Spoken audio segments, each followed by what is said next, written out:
अद्य सोमवासरः अथवा इन्दुवासरः मार्गशीर्ष शुद्ध पंचमी दिनांक 28 नोव्हेंबर 2022 चरक्षारी स्थान अध्याय 8 शंखं चक्रं जलौकान् चारुदोर्भिश्चतुर्भिः सूक्ष्मस्वच्छातिरुद्यां शुकपरिविलसन् मौलिमं भोजनेत्रं कालाम्भोदोज्ज्वलाङ्गं कटितटविलसच्चारुपीताम्बराढ्यं वन्दे धन्वन्तरिं तन् निखिलगदवनप्रौढदावाग्निलीलम् प्रौढदावाग्निलीलं ब्रह्मणो हि समारब्धा मात्रेयाद्येषु पूजिताम् अस्मदाचार्यपर्यन्तां वन्दे गुरुपरम्पराम् आयुर्वेदरतं वन्दे माधवाख्यं महागुरुम्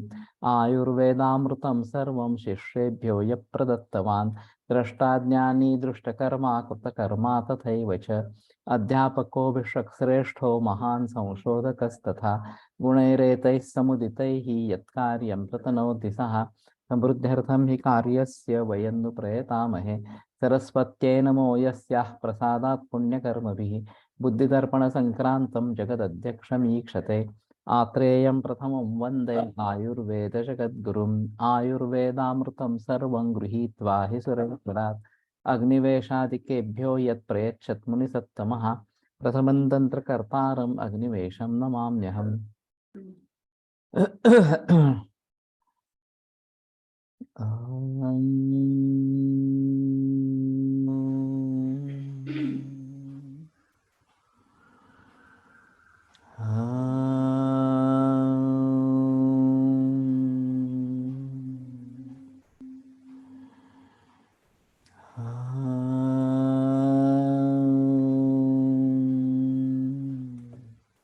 ओम शांति शांति शांति।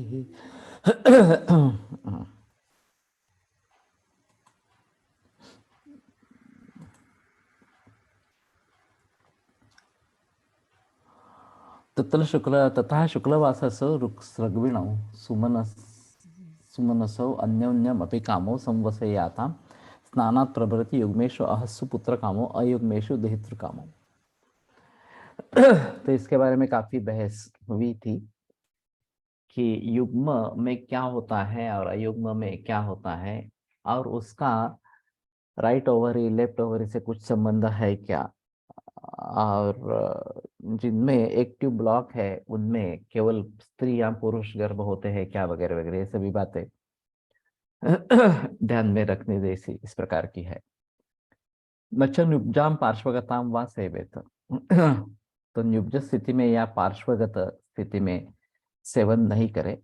नुब्जायाम वातो बलवान स योनिम पीड़यति पार्श्वगताय दक्षिणे पार्श्वे श्लेष्मा सच्युतः पिदधाति गर्भाशयम्। तो न्युब्ज स्थिति में वात बलवान इस प्रकार का होता है और वो योनि को पीड़ा इस प्रकार का देता है, और पार्श्वगत स्थिति में दक्षिणी पार्श्व श्लेष्मा, तो ये थोड़ा अजीब है। दक्षिण पार्श्व में कफ इस प्रकार का होता है। च्युतः पिदधाति गर्भाशय, और वो च्युत होकर गर्भाशय का पिधान करता है, उसको बंद कर देता है। वामे पार्श्वे पित्तम तदस्या पीड़ितम विदहति रक्तम शुक्रंच, और वाम पार्श्व में पित्त रहता है, वो पीड़ा होने पर रक्त का विदाह करता है, शुक्र का भी विदाह करता है। तस्मात् उत्ताना बीजं गृह्णीयात्, इसलिए उत्ताना इस प्रकार की स्थिति में बीज का ग्रहण करे। ये जो बाकी बातें बताई है, पार्श्वगतायां दक्षिणी पार्श्वे श्लेष्मा सच्युतः, दक्षिण पार्श्व में श्लेष्मा, ये एक बात बताई गई है। और ये शायद गर्भाशय के दक्षिण पार्श्व और गर्भाशय के वाम पार्श्व के बारे में बात चल रही है इस प्रकार से। और वो कफ का आच्छादन करता है, और वाम पार्श्व में पित्त है। जनरली कफ बाया अंग इस प्रकार का कहा जाता है।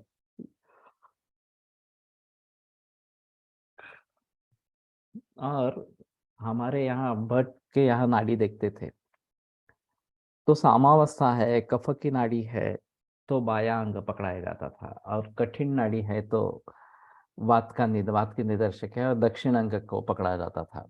यहाँ बिल्कुल उल्टा है, रेफरेंस जो है वो दक्षिणी पार्श्वे श्लेष्मा इस प्रकार से।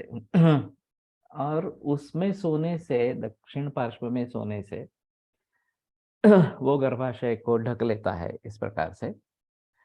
और वाम पार्श्व में पित्त है, और वो रक्त का विदाह और शुक्र का विदाह इस प्रकार का करता है। तो वैसे एक उत्ताना तन्मना योषित तिष्ठेद अंगैः सुसंस्थितैः, ये जो बात बताई गई है वही वास्तव में सही सही स्थिति इस प्रकार की है। अभिरतक गति क्रीड़ा के लिए विभिन्न इस प्रकार के आसन बताए जाते हैं, और ऐसा कहा जाता है कि वात्स्यायन के कामसूत्र में इसके बारे में काफी बहस है।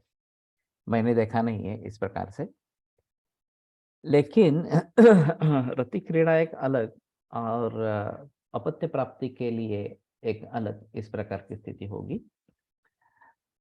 तो तस्माद उत्ताना बीजं गृह्णीयात्, उत्तान होकर ही बीज का ग्रहण करे, तथा यथास्थानम अवतिष्ठन्ते दोषाः, और ऐसे करने से अपने अपने स्थान में दोष स्थित इस प्रकार के रहते हैं। तो दक्षिण पार्श्व में कफ और वाम पार्श्व में पित्त, ये जो बात बताई गई है खास करके गर्भाशय के बारे में, ये काफी अजीब मुद्दा इस प्रकार का है। उसको दूसरे किसी तरीके से समझ सकते हैं क्या, ये एक बात देखनी पड़ेगी इस प्रकार से।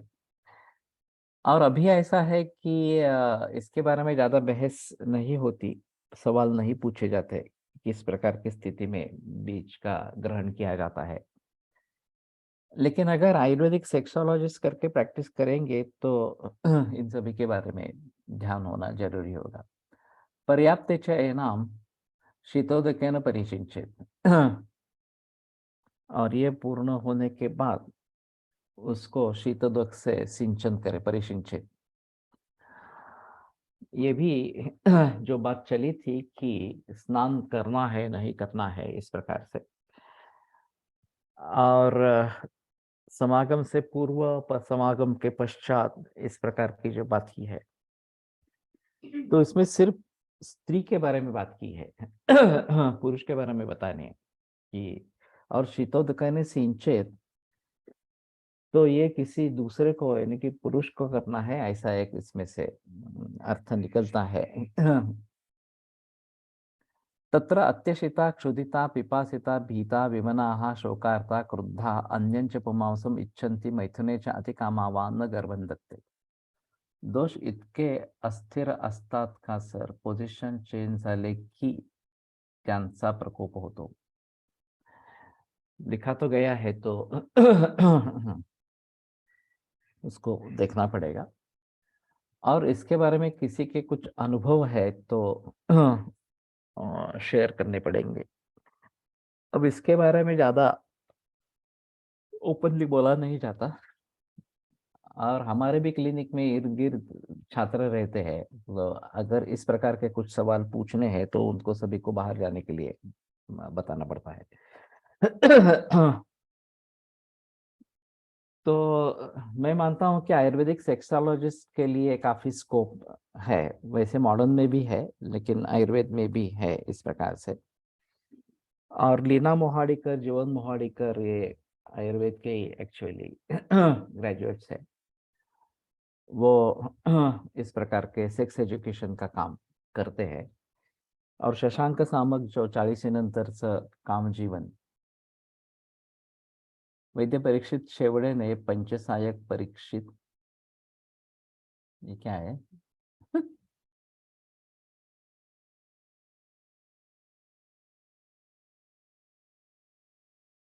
ये आधा अधूरा रह गया।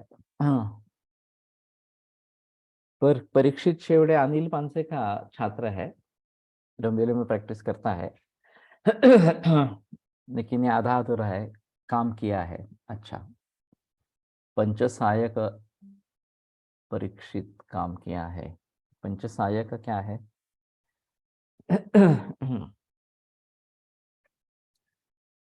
ये मदन के बारे में कुछ किताब है क्या? पंचसायक परीक्षित पीजी वर्ग।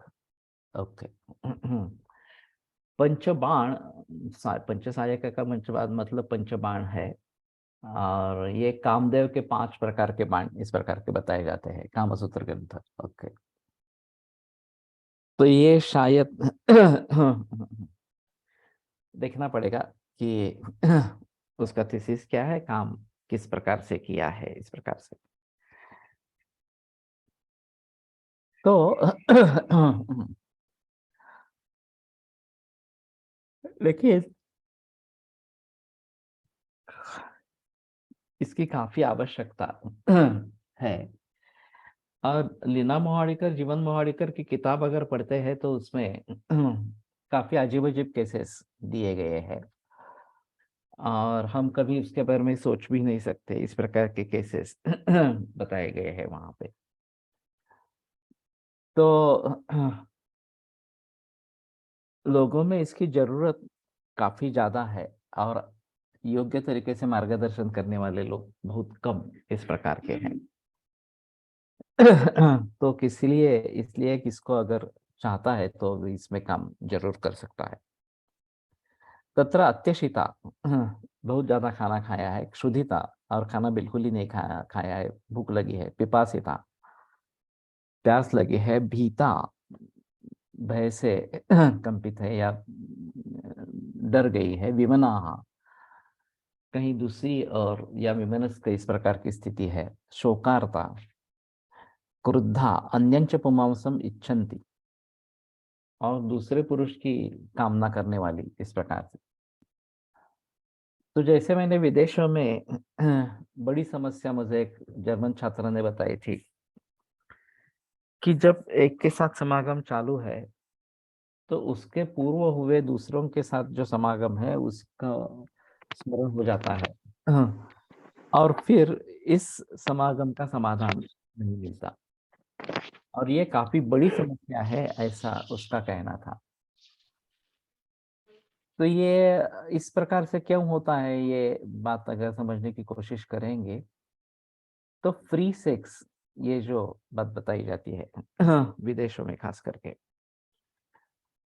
और जैसे ही पौगंडावस्था प्राप्त हो जाती है तब से डेटिंग शुरू हो जाता है, और फिर लिव इन रिलेशनशिप जैसा, पार्टनरशिप जैसा ऐसा माहौल चलता रहता है।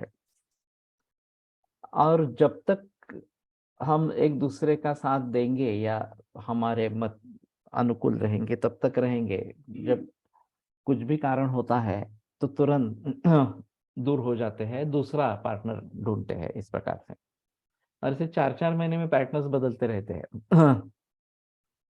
तो ये काफी पॉसिबल है कि बहुत सारे लोगों के साथ इस प्रकार का व्यवहार हो सकता है, होता रहता है, और फिर समाधान उसका नहीं होता। मैंने ये बात पहले भी बताई थी, लैट रिलेशनशिप इस प्रकार से। एक बेल्जियम की औरत आई थी, उसके साथ एक मर्द भी था। तो पहले वो औरत अंदर आई, और फिर उसकी जो तकलीफें थी वगैरह इस बारे में बातचीत शुरू हो गई इस प्रकार से। तो उसने मैरिटल स्टेटस में सभी को काट दी कि मैरिड, अनमैरिड, विडो वगैरह वगैरह, इस प्रकार से उसमें काफी ऑप्शन थे, उन सबको उसने खारिज कर दिया, और लैट रिलेशनशिप ऐसा लिया, LAT। तो मैंने पूछा ये क्या है लैट रिलेशनशिप? तो बोलिए न्यूली कॉइंड टर्म है, लिविंग अपार्ट टुगेदर, इस ऐसा इसका मतलब है। So both live apart but come together mainly for sex, इस प्रकार की धारणा है वहां पे। और उसमें बड़ी मुसीबत जो है वो दोनों के, बहुत सारे लोगों के साथ, 5-6 लोगों के साथ लेट रिलेशनशिप होते रहते हैं। और फिर जब सेक्स की भावना होती है तो दूसरे को फोन करते हैं कि आर यू फ्री टुडे। वो अगर कहता है कि हाँ आई एम फ्री, तो डिसाइड कर लेते हैं कहाँ मिलना है। अगर वो बोलता है no I have got another engagement today tonight, तो दूसरे को फोन करते हैं, ये सिलसिला चलता रहता है। तो ये काफी अजीब इस प्रकार की बात है। और ये नेचुरल है ऐसा करके उसी में अटक जाते हैं। और 40 उम्र के बाद इस प्रकार के पार्टनर्स नहीं मिलते हैं तो अकेलापन खाने लगता है। और फिर लोग अपना अपना रास्ता ढूंढ लेते हैं, कुछ अपने को एंगेज एंगेज कर लेते हैं, कुछ हॉबीज में, पढ़ना, टूरिज्म, कुछ भी इस प्रकार से। कुछ लोग ये टीवी वगैरह इस प्रकार के देखते रहते हैं। कुछ लोग जो है वो एडिक्शन में घुस जाते हैं। तो ये काफी डिफिकल्ट माहौल इस प्रकार का है। और हमारे यहाँ जब एक शादी हो जाती है और उसी के साथ प्रामाणिकता से व्यवहार करते रहना है, तो उसमें फिर भी समाधान होता है। एक ही व्यक्ति होने के बावजूद भी समाधान होता रहता है। थैंक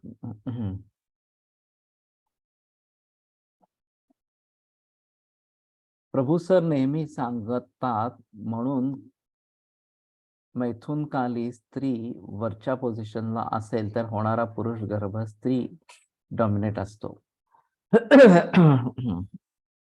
वो एक्चुअली गलत ही इस प्रकार का है, लेकिन इस प्रकार का किया जाता है व्युत्क्रम इस प्रकार से। Thank God that we are living in India, we are very protected here. लेकिन इस सभी की शुरुआत जो हुई है वो इंडिपेंडेंस से हुई है। बड़ी अजीब बात है कि हर व्यक्ति को स्वतंत्र होना है, अपने अपने विचारों से चलना है, अपने अपने मर्जी से चलना है इस प्रकार से। और इसकी शिक्षा बिल्कुल बचपन से शुरू होती है। 6 महीने का बालक अलग उसको सोना है, माता पिता के साथ सोना नहीं है। ये अंग्रेजी मूवी थी, मूवी है रादर, मुझे अभी नाम याद आ नहीं रहा।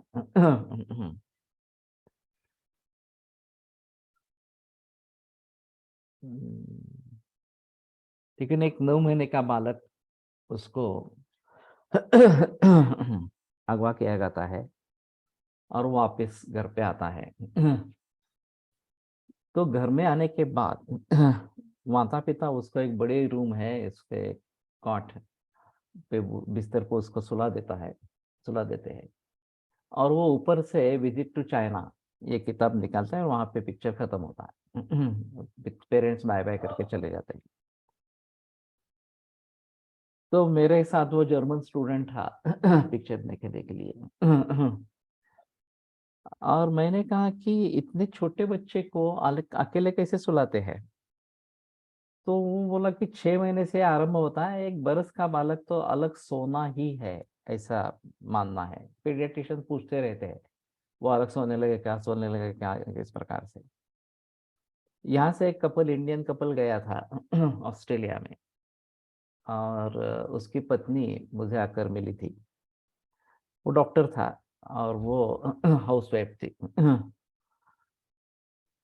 तो वो कार्डियक सर्जन था एक्चुअली, जो मेल डॉक्टर था वो।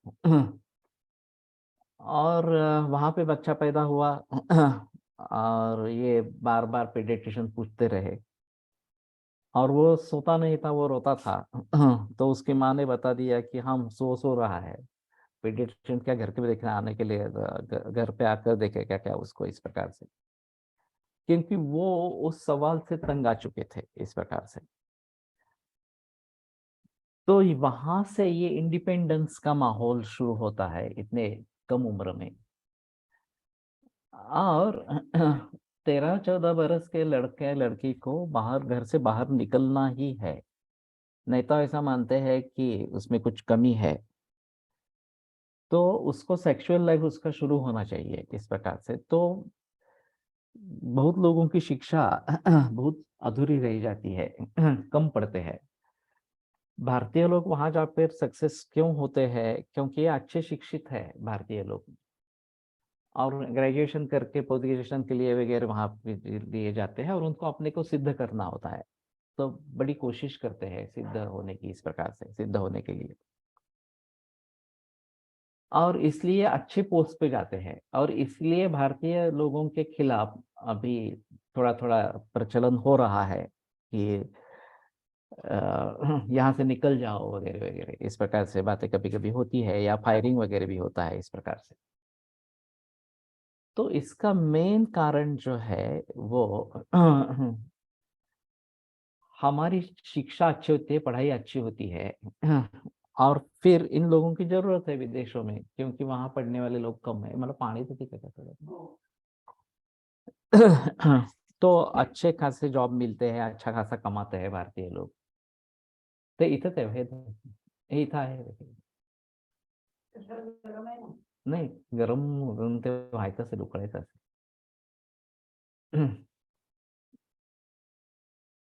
तो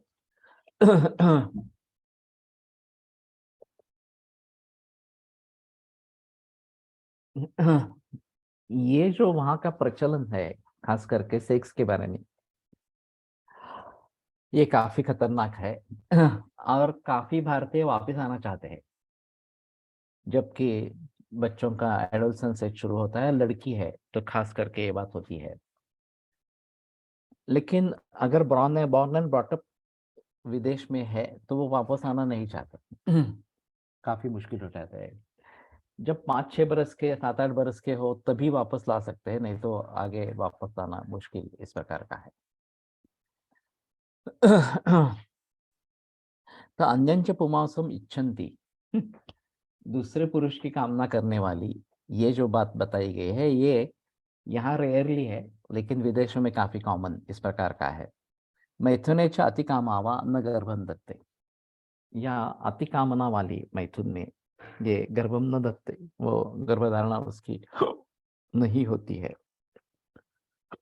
ये इस्कॉन के महाराज के किताब है, तृषार्थ पथिक, मराठी में है। और राधा स्वामी की किताब है, और वो अमेरिका से चलते चलते भारत में आए हैं। तो काफी मुश्किल इस प्रकार का मामला है। उन्होंने राधा कृष्ण की तस्वीर देखी थी, और उनको आज्ञा मिल गई कि तुम्हें भारत में आना है, इस प्रकार से। तो उसमें एक उन्होंने अनुभव बताया है कि इस प्रकार की सेक्स को चाहने वाली एक औरत रास्ते में मिली थी, और उसको जबरदस्ती सेक्स करने के लिए प्रयास कर रही थी। वो कैसे तो वहां से भाग चुके, और आगे उनका प्रवास हो गया। ये शायद उनकी परीक्षा भगवान ने ले ली कि सच्ची इनकी निष्ठा है या नहीं, ये देखने के लिए। लेकिन वो किताब वैसे भी अच्छी है पढ़ने के लिए। तुषार्थ पथिक, ये इस्कॉन द्वारा पब्लिश इस प्रकार की है किताब। तो न गर्भं दत्ते विगुणां वा प्रजां जनयति, या विगुण प्रजा को जन्म देती है। अतिबालाम अतिवृद्धां दीर्घरोगिणीम अन्येन वा विकारेण उपसृष्टां वर्जय। अतिबाला, अतिवृद्धा, दीर्घरोगिणी, या दूसरे किसी विकार से उपसृष्ट है तो उसको टाले। अभी अति बाला किसको कहेंगे, ये थोड़ा मुश्किल सवाल है। वैसे पुराने में जमाने में शादियां काफी पहले हो जाती थी, और 8-9 बरस की लड़की की भी शादी हो जाती थी, जबकि उसके पीरियड्स वगैरह तो कुछ शुरू नहीं हुए हैं। अष्टांग संग्रह में एक अजीब बताया गया है कि पुरुष का वर्ष वय 20 बरस, और पंचमी तत्व 25-25 पुमान नारी तो षोडशे, ये वाग्भट का है, अष्टांग हृदय का। 12वें बरस में लड़की और 20वें बरस में पुरुष, इस प्रकार की शादी हो जानी चाहिए। और फिर 4 बरस तक उसको ब्रह्मचर्य रखना है, दोनों को भी। अब ये तो काफी मुश्किल बात है कि इस प्रकार का शादी हुई है और ब्रह्मचर्य रखना है, दोनों का एडल्सन्स इस प्रकार का एज है। तो पुराने जमाने में एकत्र कुटुंब पद्धति होती थी, तो शायद ये बात हो सकती थी, क्योंकि उनको अवसर ही नहीं मिलेगा इस प्रकार से।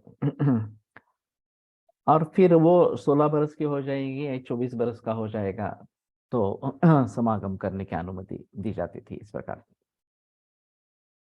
लेकिन 20 बरस और 12 बरस, ये अगर देखेंगे तो 8 बरसों का फासला है। और पुराने जमाने में इसी प्रकार से होता था, 9-10 बरस तक अंतर दोनों में रहता था, स्त्री और पुरुषों में। वो धीरे धीरे कम होता गया। और अभी तो 1-2 महीने का भी है तो भी ठीक है, ऐसा मान रहे हैं। लड़की बड़ी है उम्र में तो भी चलता है, इस प्रकार के अभी लोग विचार कर रहे हैं इस प्रकार से।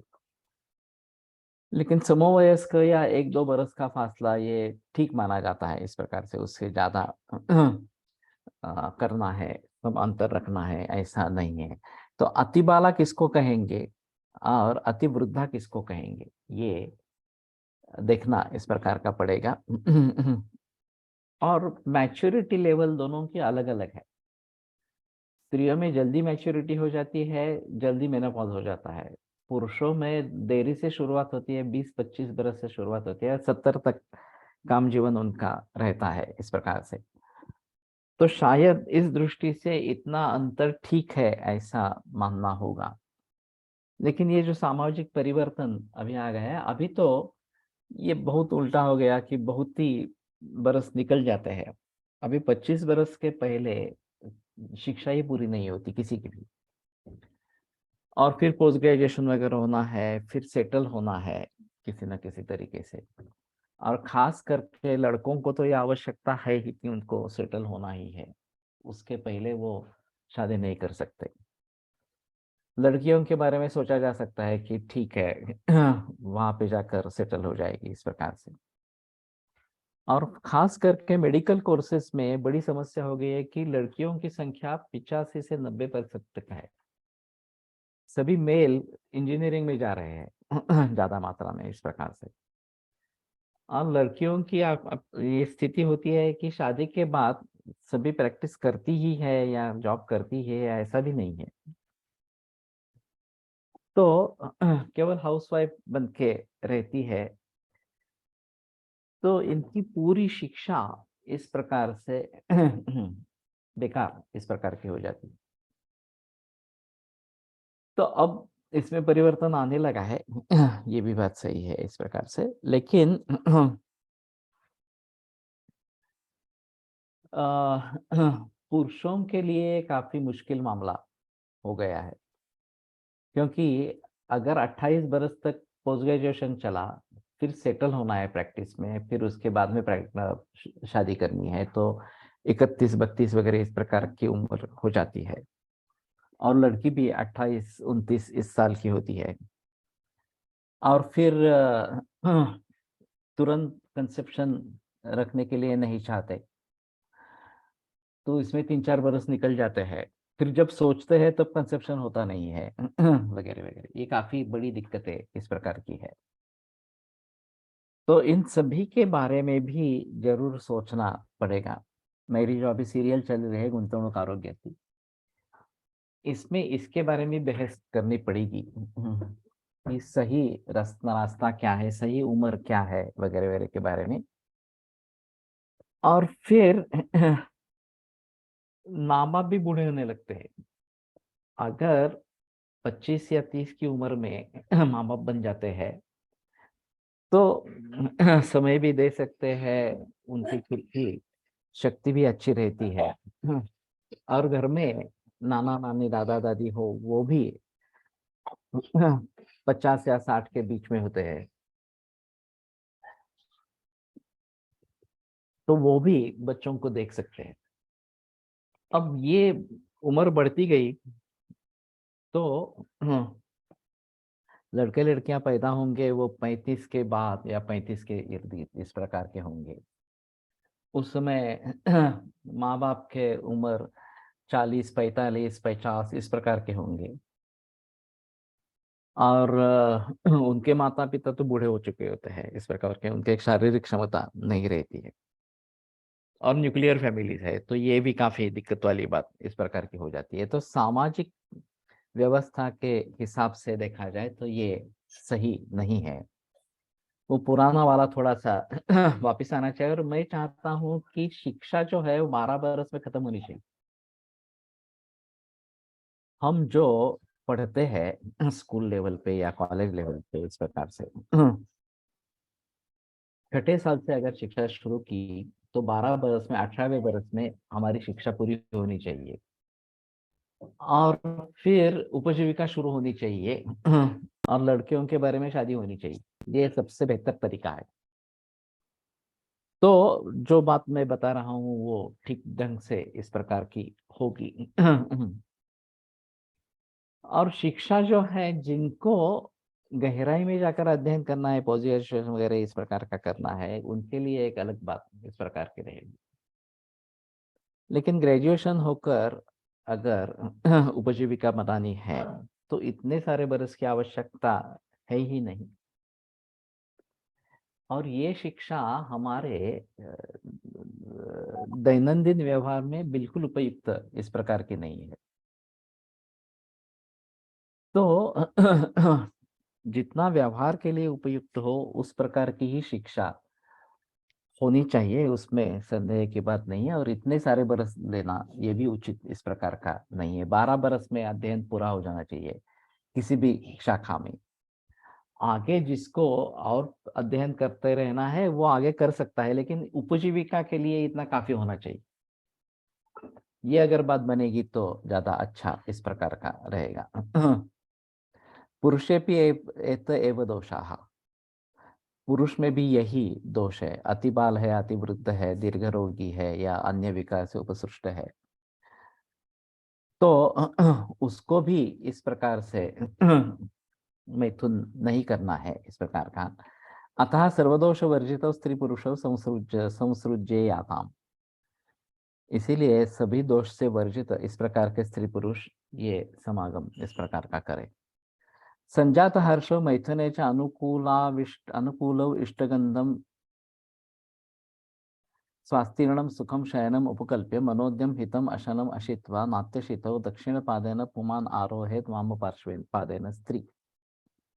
दक्षिणपादेन पुमान् आरोहेत वामपादेन स्त्री। संजात हर्षौ तो अपेक्षा आकांक्षा निर्माण हुई है, हर्ष निर्माण हुआ है कि मुझे अभी समागम करना है इस प्रकार से मैथुने क्या अनुकूल हो। और मैथुन के लिए परस्पर अनुकूल भाव इस प्रकार का होना। इष्टगंधम स्वास्तीर्णम सुखम शयनम उपकल्प्य। इष्टगंध इस प्रकार का, स्वास्तीर्ण शयन काफी बड़ा इस प्रकार का, सुखम और जो सुख कारक इस प्रकार का हो, उपकल्प्य मनोज्ञम हितम आसनम अशित्वा। मनोज्ञ और हित इस प्रकार का खाना खा के नाट्यशित वो भी ज्यादा नहीं खाना है, प्रमाण में ही खाना है। दक्षिण पादेन पुमान आरोहे। दक्षिण पाद से पुमान उसके ऊपर चढ़े। वाम पादेन स्त्री और वाम पाद से स्त्री चढ़े। अब ये दक्षिण पाद और वाम पाद ये स्त्री और पुरुष के अंगों को व्यक्त करने वाला इस प्रकार का है। या फिर आगे पुत्र प्राप्ति होनी है, पुत्र प्राप्ति करनी है तो इस प्रकार के पांव रखने से क्या होगा, ये एक अजीब इस प्रकार की बात है। तो स्त्री को वामांगी कहा जाता है तो उसका उसकी वाम बाजू जो है वाम वो ज्यादा स्ट्रांग इस प्रकार के, और पुरुष की दक्षिण ज्यादा स्ट्रांग इस प्रकार की है। और फिर ये दक्षिण पाद और वाम पाद के बारे में यहाँ पे निर्देश किया गया है। तत्र मंत्रम प्रयुंजीत। और फिर वहां मंत्र का प्रयोग करें। अहिरसि आयुरसि सर्वत्र प्रतिष्ठासि धाता त्वाम, दधातु विधाता त्वाम, दधातु ब्रह्मवर्चसा भव इति। अहिरसि या आहिरसि, वाग्भट में आहिरसि इस प्रकार का है।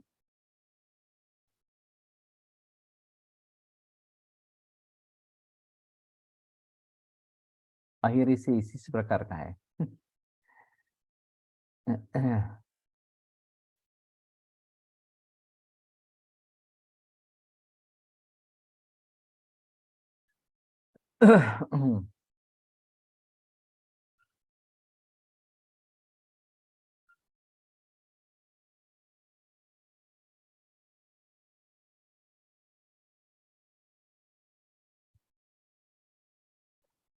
अहि का मतलब सर्प है, दूसरा और कुछ मतलब है क्या देखना चाहिए।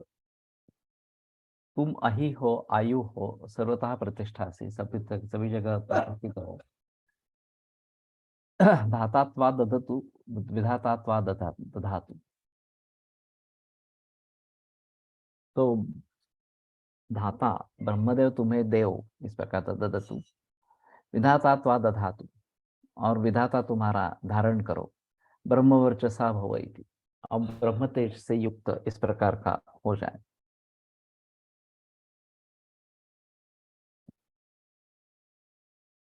और त्वाम त्वा, यहाँ पे त्वा है, वाक्वट में त्वाम है, लेकिन वो वैकल्पिक रूप है त्वा ये, तो ये चलता है इस पर त्वाम त्वा, योम वाम युष्मान वहा इस प्रकार से।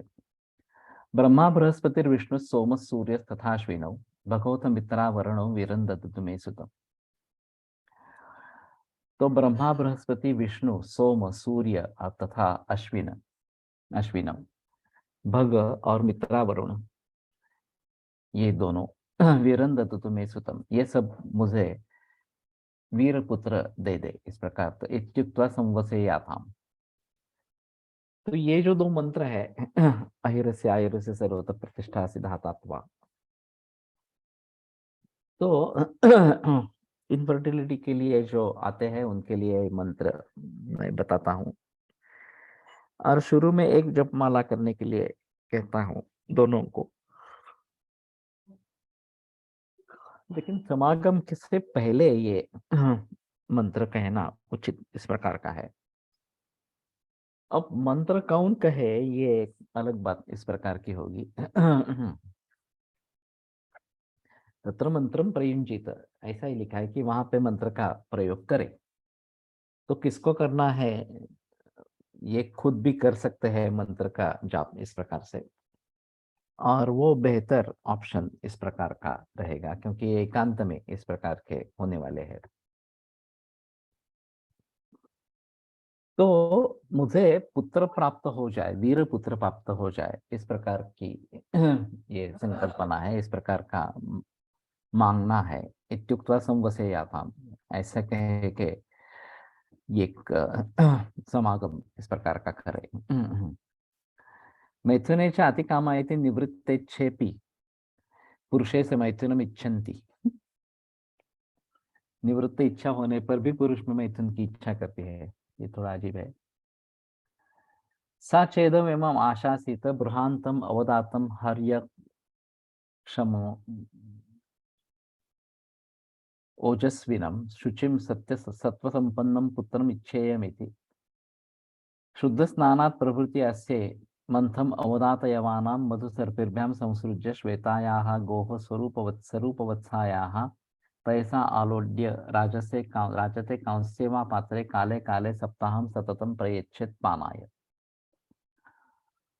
अब ये तो और भी अ, दिलचस्प इस प्रकार की बातें हैं कि किस प्रकार का पुत्र मुझे चाहिए। बृहंतम अवदातम, बृहद बृहत है, शरीर प्रमाण उसका ज्यादा है, लेकिन फिर भी अवदात है, सुकुमार, या फिर भी दिखने में अच्छा इस प्रकार का। हर्यक्षम सिंह विक्रमम, हर्यक्षता सामुद्र का ही स्तुता तेन उपादेया। समुद्र के स्तुता, समुद्र के यानी कि ज्योतिषी। तो कि वो जैसा पराक्रमी हो।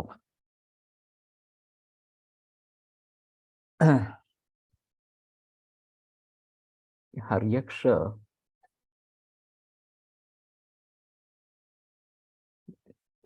फीमेल के है बर्थ होगा, इसके लक्षण कुछ प्रेडिक्ट कर सकते हैं क्या? वो पैसे दिए हैं कि पुंस कामाम विद्या तृतीयम स्त्रियम, उसके बाद में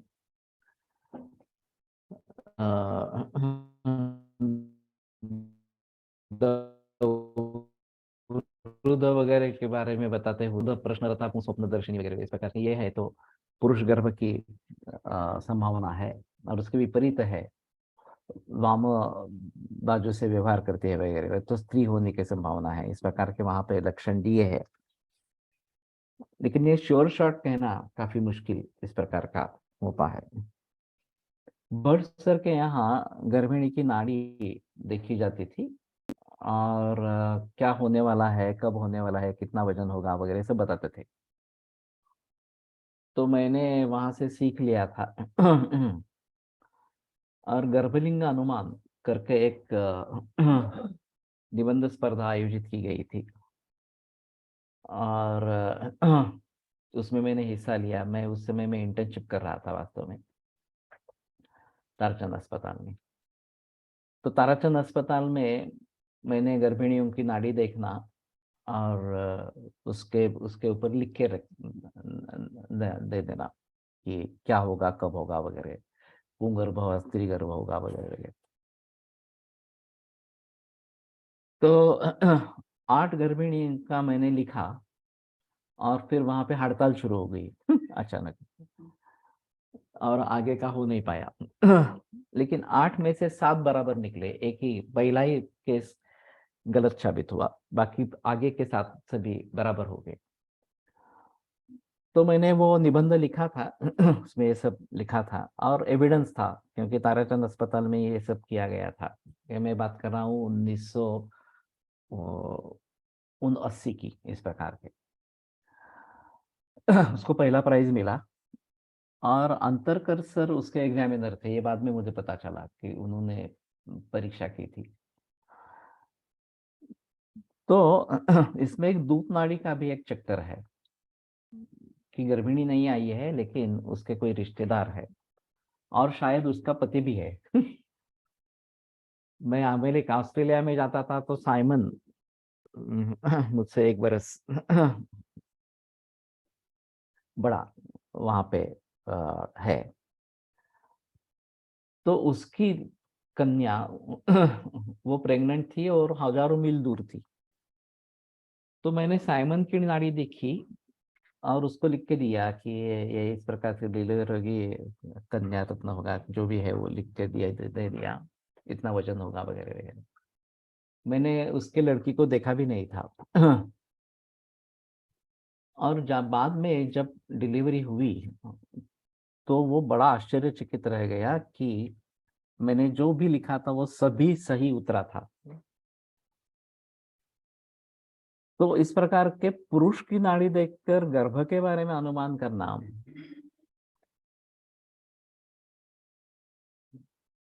ये बहुत मुश्किल है।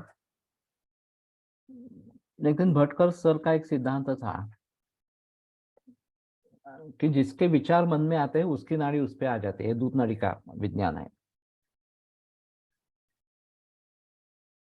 अगर मैं दूत होकर अपने किसी रिश्तेदार के बारे में सोच रहा हूँ, मित्र के बारे में सोच रहा हूँ,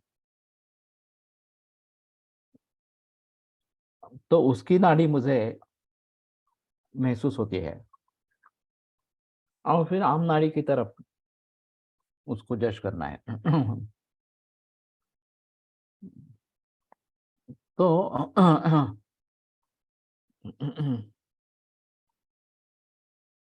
इस प्रकार से बता सकते हैं। और भट्ट की नाड़ी एक अलग ही नाड़ी थी। रावणकृत नाड़ी परीक्षा और कणादकृत नाड़ी परीक्षा, ये दो बड़ी छोटी किताबें उपलब्ध है। मैंने उनको पढ़ने की कोशिश की है, लेकिन ये जो हंसगति, सर्पगति, मंडूक गति वगैरह बताते हैं, उसके आधार पर दोष का अनुमान किया जाता है। इससे अलग ये भट्ट सर का तरीका था। और वही उसका कुछ एक्सप्लेनेशन अलग तरीके से इस प्रकार से करते थे। फिर बाद में मैं जब चिले में गया, वहां की एक पेडिट्रिशियन सुसाना, तो उसके गुरु एक मध्य प्रदेश के राय करके वैद्य थे नाड़ी के बारे में। और उसने उसके बारे में बताया था, ये 3 अंगुलियों में 5-5 प्रकार वात पित्त कफ के, उनको कैसे देखना है, धातुओं को कैसे देखना है वगैरह इस प्रकार से। तो ये भी एक अलग तरीका इस प्रकार का है, ग्रंथों में साक्षात निर्दिष्ट इस प्रकार का नहीं है। लावगणकर शास्त्री पण बकायचे ना, या वो भी देखेंगे, देखते थे। अभी मालूम नहीं है लक्ष्मण में ये कितना उतरा है इस प्रकार का। वैसे भटकर सर के शिष्य जाते गवकर के, विश्वास जाते गवकर, वो भी नाड़ी देखकर ही निदान वगैरह सब करते हैं। लेकिन सभी बातें नाड़ी से ज्ञात होती ही है, ये बात नहीं है। इसके बावजूद भी केस टेकिंग करना जरूरी इस प्रकार का होगा। और सुख दुख वगैरह जो बातें हैं, वो नाड़ी से पता लगाना काफी मुश्किल इस प्रकार का होता है। अभी मैं नाड़ी देखता हूँ, कुछ हद तक भट्ट को फॉलो करता हूँ।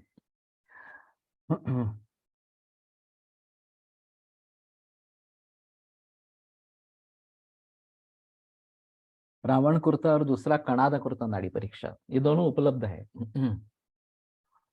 एक ओल्ड वैद्य ने मुझे लीना अल्बा को देखकर बताया था, वो भी 90-95% सही निकलता है। लीना अल्बा ये क्या है? मुझे पता नहीं है। सत्यदेव वशिष्ठ जी के नाड़ी विज्ञान किताब में भी इस प्रकार के कुछ उल्लेख है। हाँ है।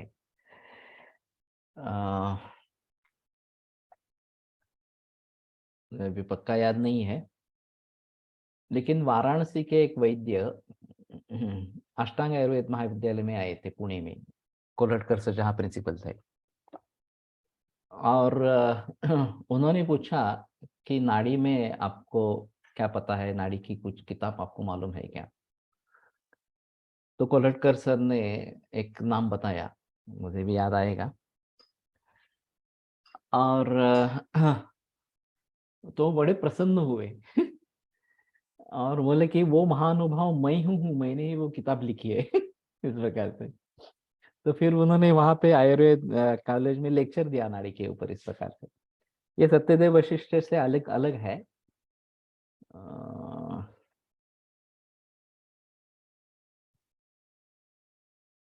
मुझे अभी पक्का याद नहीं आ रहा। ठीक है। लाड सर की भी किताब है, अंग्रेजी में है, और नाड़ी के बारे में काफी बताते हैं। लेकिन ये नाड़ियाँ और भी अलग है। उनकी जो नाड़ी परीक्षा है वो और भी अलग इस प्रकार का है। चरकानी नाडीचा इम्पॉर्टन्स नाही सांगितला, विमानस्थान रुग्ण परीक्षा इतका डीप उल्लेख केला नसता। वसंत लाड, यस। संजय छाजेड यांनी एक नाडी यंत्र तयार केले आहे, सध्या ते प्री लॉन्च प्राइस मध्ये उपलब्ध केले आहे। ओके, नाड़ी तरंगिणी ये अभी एक सॉफ्टवेयर है इस प्रकार का। वो भी अवेलेबल है। Linea alba line abdominal line ही है, below umbilicus to pubic symphysis. अच्छा, तो उसके आधार पर ये क्या डाउजिंग होता है क्या, ये इस प्रकार से कहने का?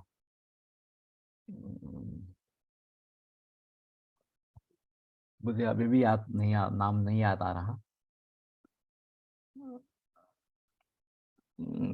ठीक है। तो देखते हैं। तो नाड़ी एक अलग विषय है, काफी बड़ा इस प्रकार का विषय है, और इसमें व्यक्तिगत स्तर पर ही समझ पाना ये महत्वपूर्ण इस प्रकार का है। वैसे जमदग्नि भी नाड़ी देखता है, और ये उसके गुरु से प्राप्त इस प्रकार की है, और उसमें दवाइयाँ समझ में आती है, ऐसा उसका कहना है। तो ये अलग अलग बातें इस प्रकार की रहेगी नाड़ी के बारे में। और इसको यंत्रों में परिवर्तित कर पाना काफी मुश्किल इस प्रकार का मामला है। Good morning sir. हेलो। हाँ, good morning sir. Good morning sir. ये लाइना अल्बा का मुझे आयुर्वेद में तो नहीं पता हिंदी में क्या कहते हैं, लेकिन ये एब्डोमेन के नीचे जो डार्क लाइन होती है ना, उसको कहते हैं ये लाइना अल्बा। और ये मेल में माना जाता है कि मेल कंसेप्शन में स्ट्रेट होती है। अच्छा। और फीमेल में अम्बलाइकस के उधर थोड़ा सा राउंड कर जाती है, कर्व हो जाता है उस पे। अम्बिलिकस का यहाँ। Yes, okay. On above side. तो गर्भिणी में देखना है, सिर्फ इसी के लिए हाँ हाँ देखते हाँ। हैं या बाकी कुछ भी लोगों? नहीं नहीं, गड़बड़ी का ही मुझे बताया था, तो मैंने तो उसी में ही देखा था, और उसमें ज्यादातर मेरा सही निकला। अच्छा, यस, ठीक है, थोड़ा ऑब्जर्व करेंगे, ज्यादा थैंक यू अच्छा सर। प्रकार करेगा। अराउंड द अम्बलाइकस जो होता है ना, ये गोल, ये थोड़ा सा कर्व ले लेता है लाइन। हाँ हाँ हाँ। और अगर प्रेगनेंसी में मेल चाइल्ड है तो वो एकदम स्ट्रेट मिलेगा, फ्रॉम अच्छा, अम्बलाइकस जो टच करेगा एकदम स्ट्रेट होगा। और कौन से महीने में करना है, या ऐसा कुछ है 2 महीने के ये बाद? जब थोड़ा सा एब्डोमेन का नहीं नहीं, इतनी अर्ली नहीं पता चलेगा। वो हाँ पता चलता है जब एब्डोमेन थोड़ा सा स्ट्रेच होता है 4-5 मंथ्स में, तब। हाँ हाँ हाँ। Yes, ठीक है, थैंक यू मैंने सर। जो नाड़ी का थैंक किया है वो 2 महीने के बाद भी पता चल जाता है, पुरुष है या स्त्री गर्भ है। कभी सामान्य शुरुआत तकनीक में कहते वैसे हैं। मैंने कभी नोटिस नहीं किया, तो हम्म। अब क्यों आपने कहा है तो जरूर देखेंगे, अगली बार स्टार्ट हाँ करेंगे हाँ देखना। हाँ। थैंक यू लेकिन सर। ये भट्ट की इस हिसाब से एक अलग नाड़ी है, कठिन और साम। कठिन नाड़ी है तो पुंगर्भ, और साम नाड़ी है तो स्त्री गर्भ, ऐसा है। तो उसके आधार पर हम काफी लोगों को अभी भी लिखते हैं, जो गर्भिणी आती है उसका परीक्षण लिख लेते हैं, बताते नहीं है, उसको एक चिट्ठी दे देते हैं और बाद में खोलने के लिए कहते हैं। तो आता है तो सही, बिल्कुल सही आता है। अगर भूल हो जाती है तो कुछ भी नहीं निकलता। ये है, किकविस नहीं है, किकविस से अलग है ये। एक रोम पंक्ति जैसी दिखती है नाभि के नीचे, और वही शायद थोड़ी टेढ़ी यहाँ पे होती है, अम्बिलिकस में होती है, तो शायद स्त्री गर्भ सूचित करने वाली इस प्रकार की है। तो ठीक है, नाड़ी का एक अहम फायदा जो है वो मरीज एकदम विस्मयचकित हो जाते हैं कि नाड़ी से ये बातें कैसे पता चलती है, वगैरह वगैरह।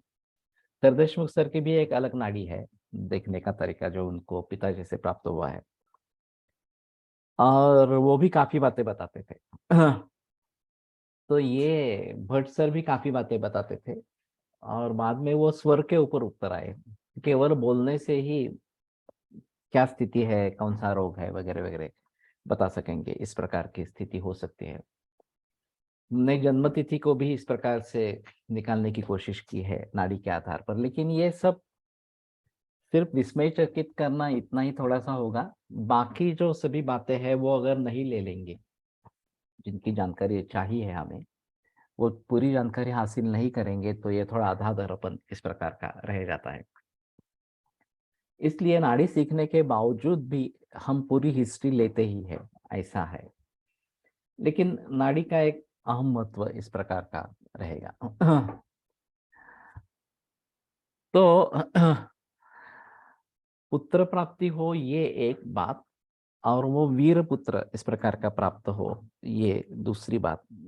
हर्यक्षम, तो हाँ, अभी वो चल रहा था सूर्य सॉरी सिंह जैसा पराक्रमी इस प्रकार का, ओजस्विनम शुचिम सत्व संपन्नम पुत्रम इच्छेयमिति।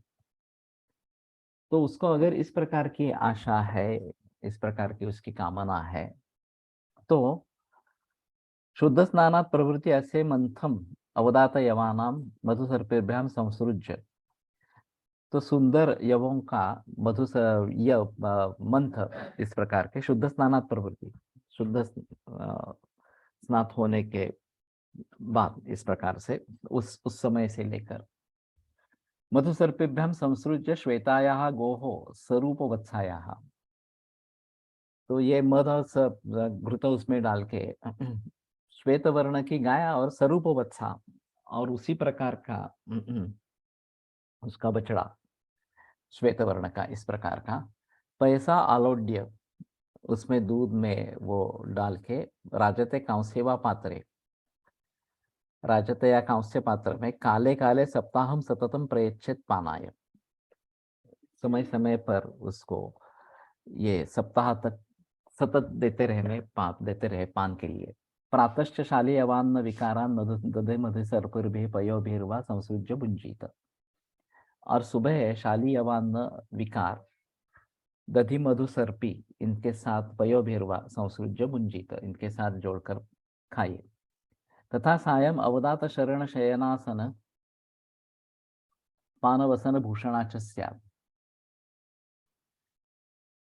और शाम के समय में अवदात शरण शयन आसन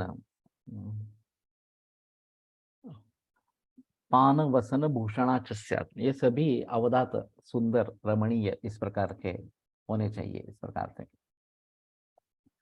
सायं प्रातश्च शश्वत श्वेतम महांतम वृषभम आजानेयम वा हरिचंदनांगदम,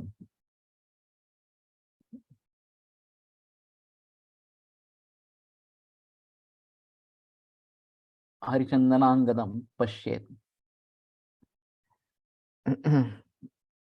तो सायं और प्रातः दोनों समय शश्वत श्वेतम की जो श्वेत वर्ण का इस प्रकार का है, महानतम वृषभम, महान इस प्रकार का वृषभ बैल, आजानेयम वा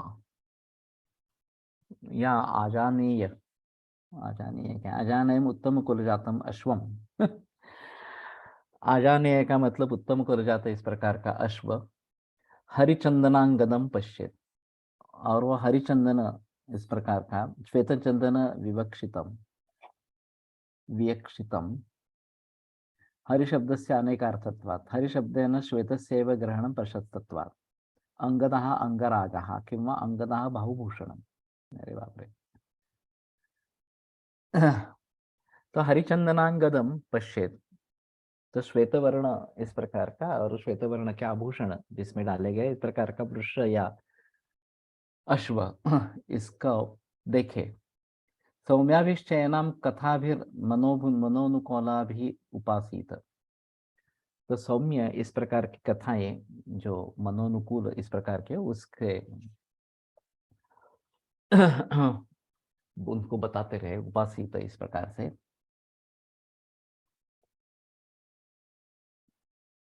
सौम्याकृति वचन उपचार चेष्टांश स्त्री पुरुषान इतरान अपि च इंद्रियार्थान अवदातान पश्येत। सौम्याकृति वचन उपचार चेष्टा इस प्रकार के क्रियाएं जो भी है वो भी स्त्रीषु स्त्री पुरुषान दोनों के लिए है, इतरान अपि और बाकी लोगों के लिए भी, च इंद्रियार्थान अवदातान पश्येत, इंद्रियार्थ जो है वो अवदात रमणीय सुंदर इस प्रकार के होने चाहिए।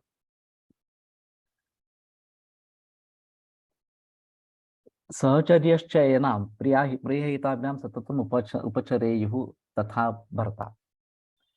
सहचरी जो है उसके साथ में रहने वाली वो भी प्रिय और हित से सतत उपचार करे, और भर्ता भी उसी प्रकार से करता रहे, पति जो है वो। न च मिश्री भावम आपद्येयाताम इति, मिश्री भाव नहीं होना है।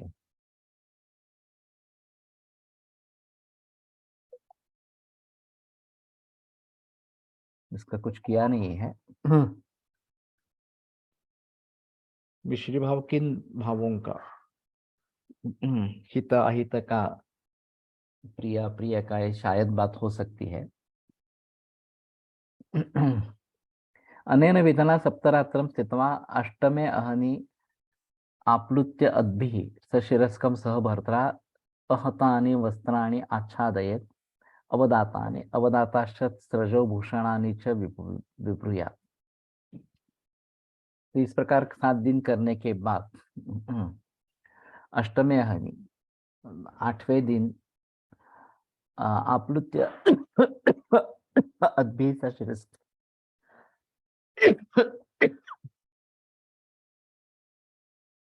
तो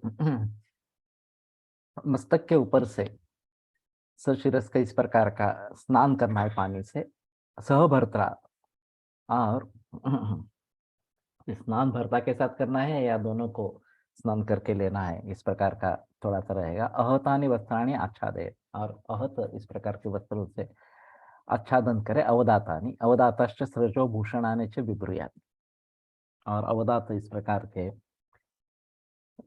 मालाएं और भूषण धारण करें। ठीक है, रुकते हैं, कल आगे बढ़ेंगे।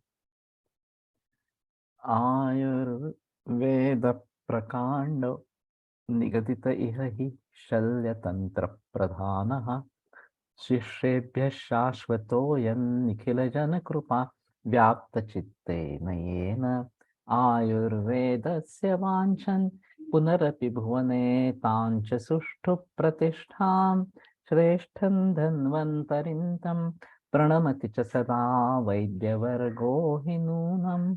वैद्यवर्गो हि नूनम्।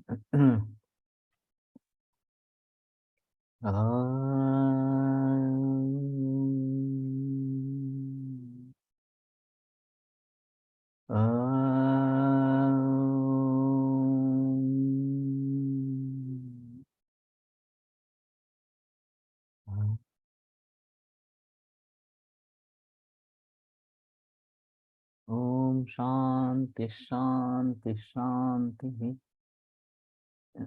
सिम्फिसिस विरम्यते व्याख्यानव्यापारात्। श्वः पुनरपि मिलिष्यामः।